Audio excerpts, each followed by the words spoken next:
So today we're going to be talking about lines, different types of lines. Our objective is I can draw and identify perpendicular, parallel, and intersecting lines.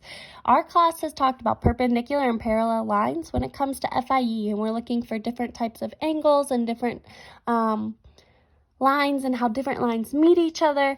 And the other standard we're going to be looking at is to be precisely. To work precisely, to be precise in your work. So it's the same thing with FIE. We have worked on envisioning something before you draw it out. Okay, so instead of having to erase a ton, or when you're drawing a straight line, you draw a squiggly line, we're going to use tools, or we're going to use our best strategies to work precisely. So what we're going to be looking at are different types of line. The number line below is an example of a line. A line goes on forever in a straight path in two directions, okay? A line is going to be a line that's drawn, but it's going to have two arrows on the ends.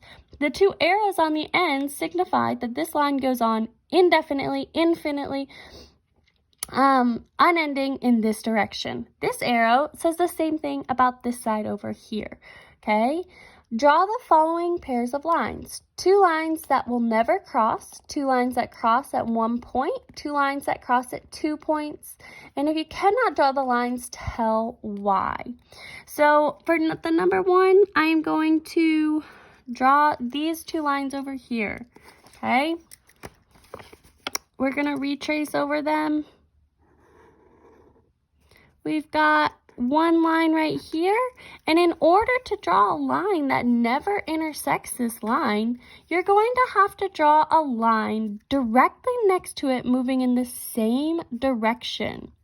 These types of lines are called parallel lines. If I was to draw a line going this way, or even slightly slanted next to it, eventually this line would keep running up until it met this straight line over here. So unless the line is directly next to the line and moving in the exact same direction as the line, it will run into the other line, okay? These parallel lines can be as far apart as you want. I could draw another parallel line down here, another one down here. The distance apart does not matter. It is more the angle and the direction in which they are drawn. The next one asks us two lines that cross at 1 point, okay? So if I'm drawing another line right here, and then like I did up here, I can pick any point to draw this line at. I could do this way. I could do straight up and down, which would be considered a perpendicular lines. But I'm just going to pick this slant right here. Okay. These are called intersecting lines. Anytime lines cross into one another, it is an intersecting line. These have no point of intersection. Down here, it has 1 point of intersection. Right there where the two lines touch, that is the point of intersection for these intersecting lines, okay? If you think about an intersection in a road, that's where two roads meet, okay? So where two lines meet, it's a point of intersection.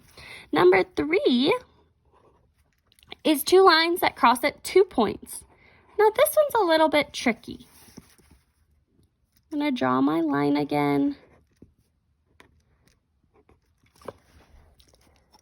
If I was to draw a line here or here, it would keep going in that direction. It would keep going in this direction, but it wouldn't cross through this line again.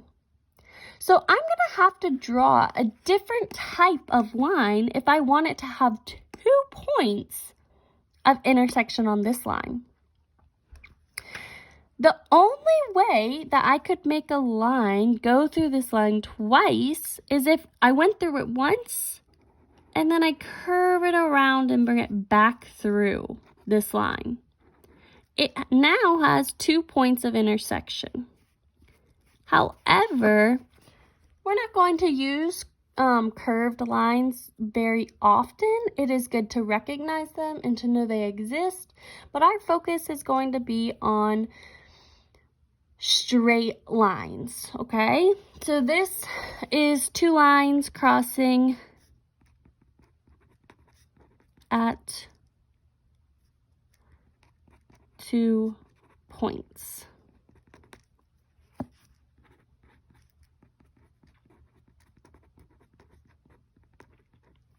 Of intersection.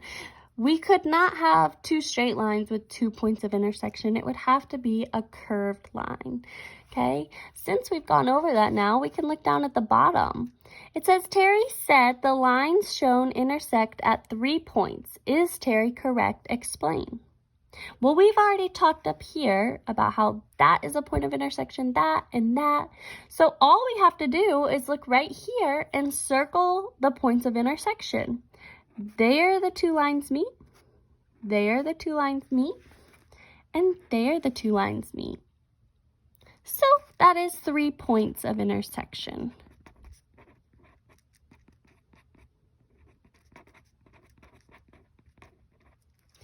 If you look at the angle at which these lines cross each other, each line has a different angle that it meets this line at, okay? Just be on the lookout when we're doing lines. There's always going to be angles. Up here you can see angles, right there you can see angles. Anytime two lines meet, there are an angle, okay? So yes, she is correct.